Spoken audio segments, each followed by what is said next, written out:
আসসালামু আলাইকুম। বর্ণমালা আয়োজিত অনলাইন ক্লাসে তোমাদের সবাইকে আমন্ত্রণ জানাচ্ছি। আমি আব্দুল মান্নান, লেকচারার, বর্ণমালা কলেজ, ইংলিশ ডিপার্টমেন্ট। আজকে আমরা ইংলিশ দ্বিতীয় পত্রের রাইট ফর্ম ভার্বস এই টপিকটি নিয়ে আলোচনা করব। আমরা সাধারণত গতানুগতিক সিস্টেম বা ট্র্যাডিশনাল সিস্টেমে যেভাবে শিখি, প্রথমে রুলস পড়ি, রুলস পড়ার পর আমরা সরাসরি প্র্যাকটিস করি। কিন্তু আমি আজকে তোমাদেরকে একটু ভিন্ন ধাঁচে ক্লাস করাবো। আমরা প্রথমে একটা প্র্যাকটিস করব, প্র্যাকটিসের থেকে আমরা সরাসরি রুলসগুলো বাহির করে নিয়ে আসবো। এই জন্য আমি সবাইকে সাজেস্ট করব, তোমরা যখন এই ক্লাসটি করবে সামনে একটি খাতা কলম নিয়ে বসবে এবং আমরা প্র্যাকটিসের পিছনে যে রুলসটা রয়ে গেল বা যে কারণে এটা হচ্ছে, যে কারণে ভার্বগুলো চেঞ্জ হয়ে বিভিন্ন ফর্ম গঠন করতেছে, আমরা সেটা বলবো এবং সাথে সাথে তোমরা সেটা খাতায় লিখে নেবে। অর্থাৎ আমরা আজকে নতুন একটা সিস্টেমে আমরা গ্রামার করা শিখব, যে সিস্টেমটার নাম আমি দিয়েছি practice, rules behind practice. Let's start. আমরা যে প্যাসেজটা নিয়ে আলোচনা করব সেটি একটি সড়ক দুর্ঘটনার, রোড অ্যাক্সিডেন্টের প্যাসেজ। তো প্যাসেজটা আশা করি তোমরা সবাই ক্লিয়ার দেখতে পাচ্ছ। তো প্রথমে আছে রুট মিসঅ্যাপ, মানে সড়ক দুর্ঘটনা। এ নাম্বার অপশনে দিয়ে আছে ব্র্যাকেটে happen in our country almost everyday. আমরা জানি কোনো সময় নির্দেশ করা না থাকলে তা সবসময় সাধারণত প্রেজেন্ট সিম্পল টেন্সে হয়। এছাড়াও এখানে অলমোস্ট এভরিডে বলে একটা নির্দেশনা রয়েছে, এগুলা সাধারণত থাকলে আমরা প্রেজেন্ট সিম্পল টেন্সে ধরে নেই, বা এখানে অতীত বা ভবিষ্যতের কোনো নির্দিষ্ট সময় উল্লেখ করা নেই, কাজে এটা প্রেজেন্ট সিম্পল টেন্সে করতে হবে। তো আমরা প্রেজেন্ট সিম্পল টেন্সে করলে রুট মিসঅ্যাপ হ্যাপেন এই ভার্বটার সাথে আমাদের অ্যাজ যোগ করতে হবে। আমি বিশ্বাস করি তোমরা সবাই জানো কেন আমরা এই ভার্বটার শেষে হ্যাপেন্স করব। কারণ আমরা জানি প্রেজেন্ট সিম্পল টেন্সের সাবজেক্ট যখন থার্ড পারসন সিঙ্গুলার নাম্বার হয়ে যায় তখন ভার্বের শেষে এস বাই এস যোগ করতে হয়। এজন্য আমি তোমাদের একটা শর্টকাট টেকনিক শিখিয়ে দিই। সিঙ্গুলার, তোমরা খেয়াল করে দেখো, সিঙ্গুলারের স্পেলিংটা আমরা প্রথম করতে গেলে এস দিয়ে লিখতে হয়। কাজে সিঙ্গুলার সাবজেক্টের শেষে সিঙ্গুলার সাবজেক্ট হলে ভার্বের শেষে এস বি এস যোগ করতে হবে। সিঙ্গুলার বানানে আমরা শুরু দিয়ে এস দিয়ে বানান করি সিঙ্গুলার, মনে রাখতে হবে সাবজেক্ট সিঙ্গুলার হলেই ভার্বের শেষে এস বাই এস হয়। প্লুরাল বানানে খেয়াল করে দেখো, প্লুরাল বানান আমরা করি পি দিয়ে, কাজে ওখানে এস বাই এস হবে না। কাজে আমাদের এটা কারেকশন হবে happens, route mishap happens in our country almost everyday.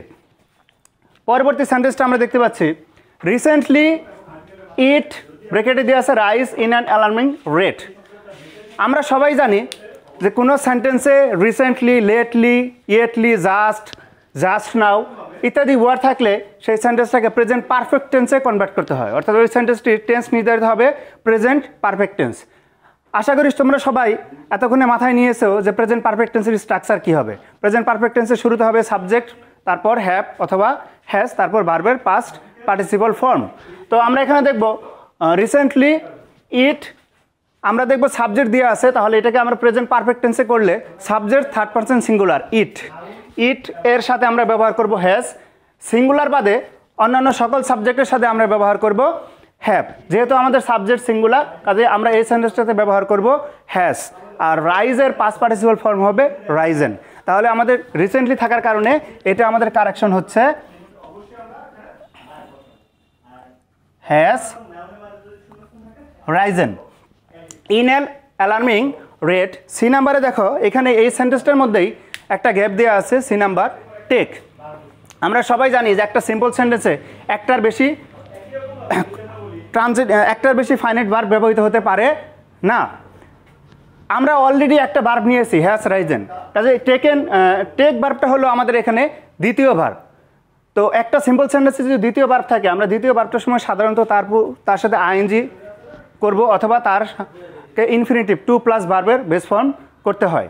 তো এখানে আমাদের দ্বিতীয় ভার্বটার সাথে আমরা সরাসরি আইএনজি যোগ করে দেব, কারণ আমাদের এটা সেন্টেন্সের দ্বিতীয় ভার্ব। প্রথম ভার্ব হ্যাজ রাইজেন হলো আমাদের ফাইনাইট ভার্ব, এটা দ্বিতীয় ভার্ব হওয়ার কারণে আমাদের সেন্টেন্সে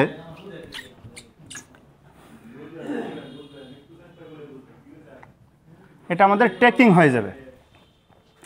taking a heavy tolls of human lives, the members of a family remain anxious if someone. D নাম্বারে আমাদের আছে ট্রাভেল ইন এ বাস। তো আমরা আগেই বলতেছিলাম এটা আমাদের প্রেজেন্ট সিম্পল টেন্সে হচ্ছে। প্রেজেন্ট সিম্পল টেন্সে হওয়ার কারণে সামওয়ান হলো একটা সিঙ্গুলার সাবজেক্ট, কাজে এখানে আমরা যখন এটা কারেক্ট করব তখন এটার সাথে আমাদের অ্যাজ বা ইয়ার যোগ করতে হবে। আমরা এখানে বসাবো travels, if someone travels in a bus, অর্থাৎ একজন ফ্যামিলির সদস্যরা দুশ্চিন্তা থাকে যখন কেউ বাসে ভ্রমণ করে।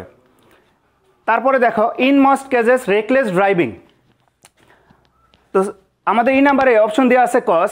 আমি আগেই বলছিলাম যে আমরা এটা প্রেজেন্ট সিম্পল টেন্সে করতেছি, তো প্রেজেন্ট সিম্পল টেন্সে করলে in most cases reckless driving, বেপরোয়া ড্রাইভিং, তো আমাদের সাবজেক্টটা আবারও সিঙ্গুলার, তো নিয়ম অনুযায়ী ভার্বের শেষে আমাদের আবার অ্যাজ বাই ইয়াস যোগ করতে হবে। তাহলে এটার কারেকশন হবে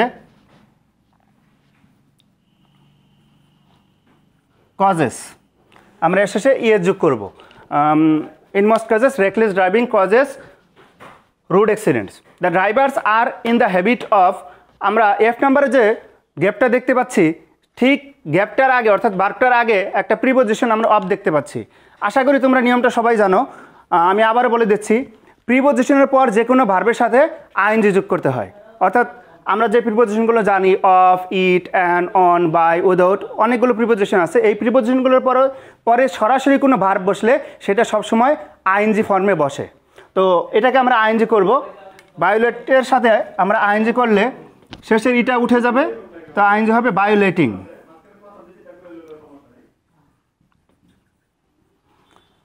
অফ ভায়োলেটিং ট্রাফিক রুলস, তাহলে ভায়োলেটটা কেন ভায়োলেটিং হয়ে গেল আমরা আশা করি বুঝতে পারছি, প্রিপোজিশন থাকার কারণে ভায়োলেটটা ভায়োলেটিং হয়ে গেল। তারপর দেখো road accidents can be, F G নাম্বারে এখানে দিয়ে আছে লিসেন, তো এই নিয়মটা আশা করি তোমরা সবাই জানো, না জানলেও আমি ক্লিয়ার করে দিচ্ছি একদম। যে কোনো মোডাল ভার্বের পরে ভার্বের বেস ফর্ম বসে, যে কোনো মোডাল ভার্বের পরে আমরা যে ভার্বটা ব্যবহার করি সেটা সবসময় বেস ফর্ম বসে, কিন্তু মোডাল প্লাস অক্সিলারি ভার্ব যদি একসাথে থাকে তারপর যে ভার্বটা ইউজ করতে হয় সেটাকে সবসময় পাস্ট পার্টিসিপল ফর্মে লিখতে হয়। আবার একটু ভালো করে শোনো, মোডালের পর ভার্বের base form, but modal plus auxiliary plus কোনো ভার্ব থাকলে, মেন ভার্ব থাকলে সেটাকে সবসময় পাস্ট পার্টিসিপল ফর্মে লিখতে হয়। তাহলে এখানে দেখো can be, modal plus auxiliary, একটা অক্সিলারি প্লাস ভার্বের পাস্ট পার্টিসিপল হয়ে যাবে, তাহলে এখানে হবে লিসেন্ট, আমরা পাস্ট পার্টিসিপল করে দিলাম ক্যান বি থাকার কারণে। If the drivers drive carefully, অর্থাৎ বলতেছে রোড অ্যাক্সিডেন্ট কমানো সম্ভব যদি ড্রাইভাররা কেয়ারফুলি তাদের যানবাহনগুলো ড্রাইভ করে। তারপরে দেখো people should be conscious in this respect, এবং মানুষকেও এই ব্যাপারে যথেষ্ট সচেতন হতে হবে, শুধু ড্রাইভারদের দোষ দিলে হবে না। হোয়াইল দেখো এস নাম্বার ক্রস, আমরা এই রুলটা স্পষ্ট করে নিতে চাই, হোয়াইলের পর যখন কোনো ভার্ব বসবে, হোয়াইলের পর যখন কোনো ভার্ব বসবে এটাও প্রিপোজিশনের মতো কাজ করবে, অর্থাৎ তারপর সরাসরি আইএনজি হয়ে যাবে। কিন্তু হোয়াইলের পর যদি সাবজেক্ট থাকে, সরাসরি ভার্ব না বসে সাবজেক্ট থাকে, তখন সেটাকে কন্টিনিউয়াস টেন্স করতে হয় বা সিকোয়েন্স অফ টেন্স ফলো করতে হয়। কিন্তু হোয়াইলের পর যখন সরাসরি ভার্ব থাকবে, এটা যে কোনো অবস্থায় যখনই থাকুক, হোয়াইল প্লাস ভার্ব থাকলে সেটা সবসময় আইএনজি ফর্মে লিখতে হবে। তাহলে আমাদের এটা আইএনজি হয়ে যাবে, তাহলে হয়ে যাবে হোয়াইল ক্রসিং, ক্রসটাকে আমরা করে দেব crossing.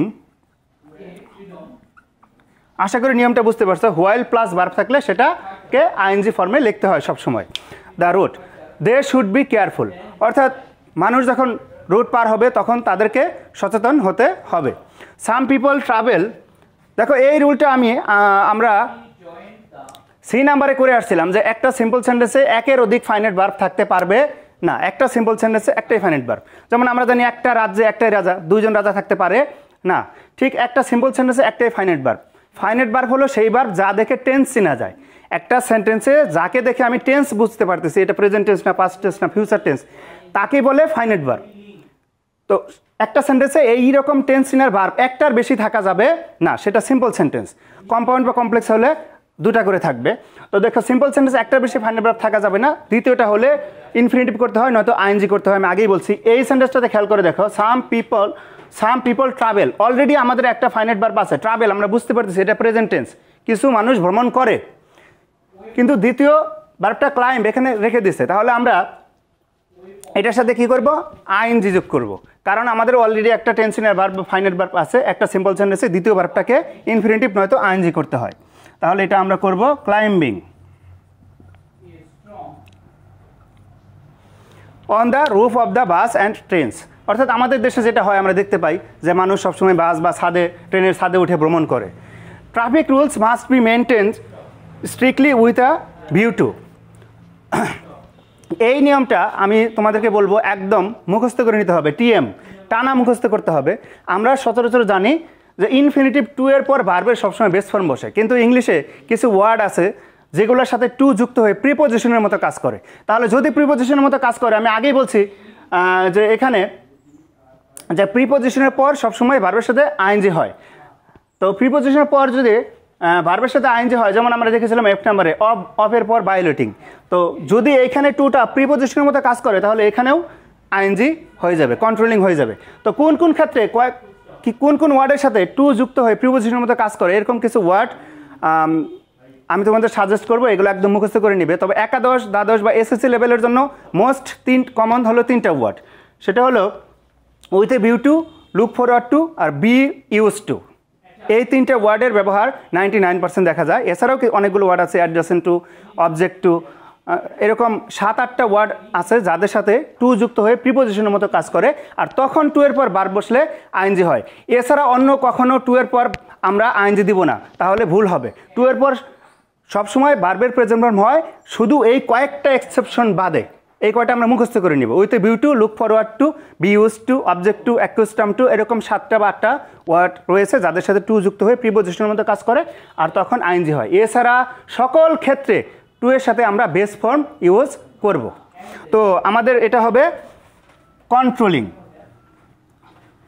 With a view two থাকার কারণে আমাদের এটা কন্ট্রোলিং হয়ে গেল, কন্ট্রোলিং রুড অ্যাক্সিডেন্ট। তো আশা করি আমাদের এই রুলস বিহাইন্ড প্র্যাকটিস, এখানে যে কটা রুলস আমরা আলোচনা করলাম, রাইট ফর্ম ভার্বসের যে রুলসগুলো আসলো, যে রুলসের কারণে আমরা ভার্বগুলোকে বিভিন্নভাবে চেঞ্জ করলাম, আশা করি তোমরা এগুলো বুঝতে পারছো এবং এই রুলসগুলো তোমরা খাতায় লিখে নিয়েছো এবং এই এগুলো আরও বেশি বেশি প্র্যাকটিস করবে। তো আজকের মতো তোমাদেরকে এই অনলাইন রাইট ফর্ম ভার্বসের উপর ক্লাসটা এখানে শেষ করলাম। সবাই ভালো থাকবে।